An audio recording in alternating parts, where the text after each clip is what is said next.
Yo, what's up YouTube? Ayun, magandang gabi po sa inyo dyan at magandang umaga, tanghali at gabi kung saan man kayong lupalop ng mundo. Ayun, ang video na to atin natin kay Des TV.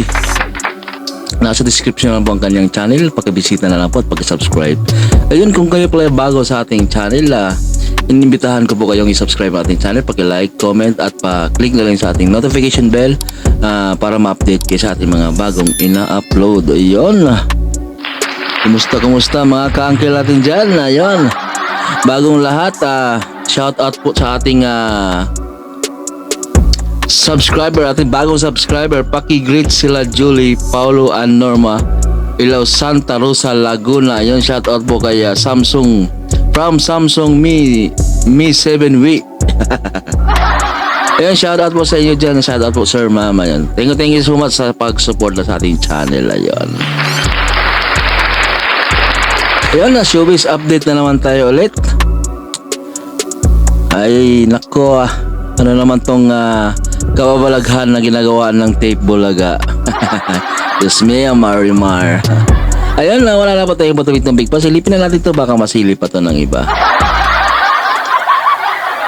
Inyong lahat, magandang araw po, kamusta na po kayo? Andito na naman ako, ang inyong lingkod na legit Dower Cards na tagahatid na mga legit na kaganapan tungkol sa TBJ. Kaya kung isa kayo sa hindi pa nakasubscribe sa ating channel, nako, i-click nyo na po ang subscribe at bell button dyan sa baba para pag may mga bago akong balita, ay mano-notify po kayo agad-agad. At bago nga po natin simulan ng balitaan, ninais ko lamang pong magpasalamat sa inyong lahat sa walang sawang pagsuporta at pakikinig sa aking mga daily update. So mega shoutout po kay Rodel Cabrera at kay Maliari Mascareñas, kay Raziel Puentes at kay Manuel Ponce. Mabuhay po kayong lahat. So eto na, at simulan na po natin ang balita. Natunahin natin pag-usapan itong dapat nating abangan sa TV5. May bago silang pasabog na show. Katunayan yan, nag-share sila ng isang pasilip tungkol dito. Sabi po ng TV5, talent baka mo, meron kami. Ayan, talent sa ads. May new look. Drink Wait Birchtree Apple Boost lang. every day. Kami niyan soon sa weekend trip po sa TV5. So nakalagay dito, parating na ang Golden Buzzer, abangan Patay. yan.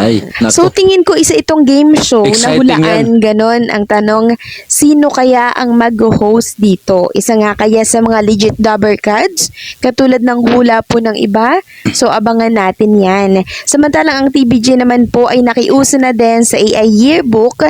Ayan po, makikita ninyo ang mga picture ni Tita Zen, ni Vic Soto at Joey De Leon. So akala nyo kayo lang ha, ang TBJ din syempre. Kung anong in ngayon, makikipagsabayan sila. Samantalang si Ves naman po, gumawa na naman ang kaguluhan sa Facebook na kung saan itong music video po ng Tape Bulaga na tahanang pinakamasaya daw, ginawa niyang 1980s vibes. Sila Paulo Contis at iba pang mga hosts, inilagay niya po sa 1980s vibes na kung saan ang TBJ ang dapat na ando doon talaga.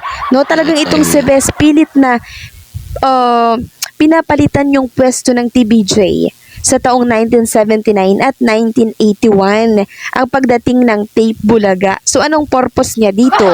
Bakit pilit niyang ginagawa at pinagmumukhang luma ang mga video ng Tape Bulaga para may itatak sa tao na matagal na po ang mga host ng Tape Bulaga? Kaya pinipeke na lang po yung mga effect.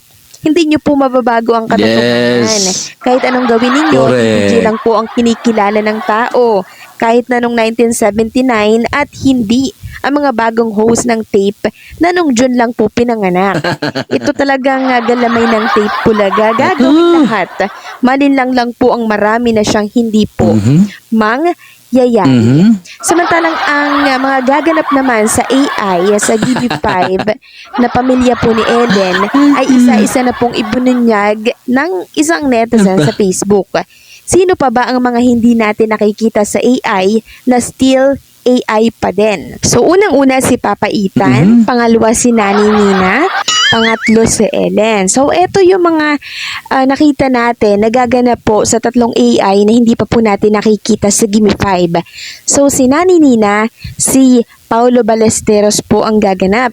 at si Papa Ethan, si Mama Alan, tapos si Ellen, si Maine Mendoza. So meaning nito, sa mga susunod na Sabado, sila naman po ang makikita natin. Ayan, exciting yan. Isa-isang lalabas ang mga yan at marahil ang pagbabalik po ni Maine Mendoza sa EAT ang maging way upang iportray niya po si Ellen. Napaka-creative naman ng TBJ. Iniisip pa talaga nila yon.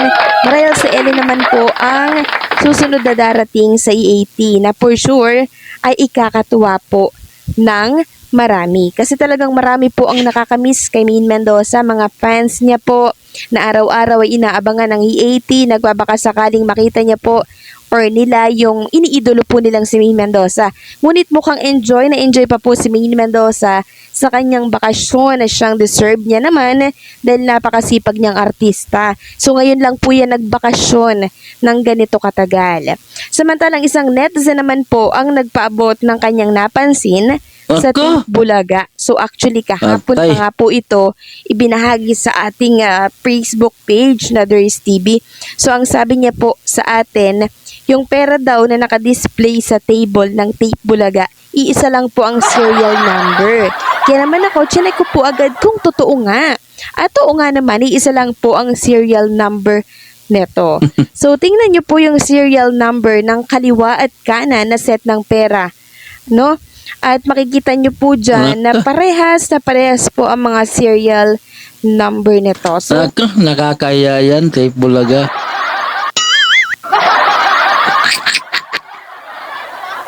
maliwanag na hindi po totoong pera ang nakadisplay sa kanilang mini table, ano? Kaya naman yung isang netizen na nakipag-ugnayan po sa atin ay hindi maiwasang maisip na itong pinamimigay din po ng Tape Bulaga ay baka daw maaring play money din. So, akala ko po talaga, no, ay totoong pera po itong nakadisplay sa table ng Tape Bulaga. So, hindi po pala. Diba? So, napeki tayo doon Pero, nangyayari naman talaga yan na play money po yung kanilang dinidisplay kasi mahirap na nga naman, ano, baka mawala sa table. Kasi mahirap na ang panahon ngayon, diba? So, naiintindihan ko rin naman ng Tape Bulaga kung bakit play money po ang kanilang dinidisplay dyan, diba? So, hindi rin naman natin may iwasan at ng iba pa na mag-isip na baka yung pinamimigay ay play money din. So, yan ang hindi po natin alam kasi hindi ko pa naman na-experience na manalo dyan sa kanilang programa. Ang maniniwala dyan, baka yung mga contestant dyan, iisipin na naman na fake money yung binigay ng Tape Bulaga. Yan ang problema dyan. Ayan, tuloy na natin. Kaya hindi po natin masabi. Pero mostly yung mga show po na nakikita ko, tulad ng, ayan po, yung sa TBJ, yung sa EAT, yung sa It's Showtime. Mostly, ang mga nakikita po namin dyan, mga totoong pera, yung mga nakadisplay po sa kanilang mga show. Pero bakit itong Tape Bulaga, play money, no? So, ewan ko, baka style lang po nila yan, 'di ba? Iba-iba naman kasi tayo ng strategy, correct. no? Correct na. Pero, syempre, ang pangit namang tingnan kung play money lang yung nakadisplay doon. Sana, totoo, 'di ba? Sabi nga, be real, be you. 'Di ba? Ipakita natin na totoo, 'di ba? Totoong pera, yung mga nakadisplay dyan. Kasi, alam mo naman ng tao, 'di ba? Mainit po ang mata sa kanila. Yes. So, dapat talaga ipakita po nila na yung mga dinidisplay nila dyan ng mga kaperahan ay totoo at hindi po play money. 'Di ba? Kaya naman itong mga casual netizen natin at TBJ supporters ay pinarating po sa atin na ganito pala, Conscious. na may ganito palang senaryo, no, dyan po sa Tape Bulaga. Hindi siguro talagang sinadya nila dyan na fake money yung ilagay dyan. Kasi alam nyo naman. Pero yung ibang mga long time show, nakikita ko rin naman na hindi rin fake money yung nilalagay. Totoong pera na yan. Pero ito, kakaiba yung Tape Bulaga. Samantalang ibabahagi ko lang din po sa inyo since may oras pa naman tayo. So ang MTRC po ay gustong i-abolish. Dahil ito daw ay hindi na daw nakakasunod sa kabataan ngayon, sa henerasyon ngayon. kasi parang makaluma na daw, na which is maling-mali. Ang MTRCB na Gobyerno lang na yan. po ang natitira na siyang magpapayaman ng ating sinaunang kinagawian. Diba? Tas aalisin pa. So, nasaan ang pagpapahalaga sa ating ninununo? 'Di ba? So dapat hindi po ganito ang mindset ng marami Correct. na gustong Correct, i-abolish correct, ang correct. MTRCB. Hindi So pwede ano yan. na ang mangyayari sa ating kabataan? Kasi MTRCB na lang po ang nagpapalawig ng ating kinagawian. Tapos mag-check ng mga napapanood ng ating mga kabataan at yung mga maliliit na bata sa ating tahanan. Tapos yun pa yung tatanggalin nila. Correct. Dahil ba sa It's Showtime na nagkaroon ng 12-day suspension, kaya po nila itong gustong i-abolish. So, huwag naman ganun. Ang Showtime kasi may mga na-violate yan. So, ano po ang masasabi ninyo sa update na ito? Ayun, mga Showtime fans na yung gustong i-abolish yung MTRCB. Ayun, napiki tayo sa Bulaga. Ay, hindi naman. Sana ay hindi piki yung binibigay ng pera ng Bulaga yun. Ayun, hanggang dito na lang po ang ating reaction video. Kung kayo pala ay bago sa ating channel, iniimbitahan ko po ay subscribe sa ating channel, paki-like, comment at pahit na rin sa ating notification bell para ma-update yung ating mga bagong ina-upload. Guys, i-subscribe natin si Ders TV guys ha. Nasa description lang po ang kanyang channel. Paki-bisita at paki-subscribe lang po. Thank you very much. God bless po kayo. Ingat po kayo lagi kung saan man kayo naroroon. Babush.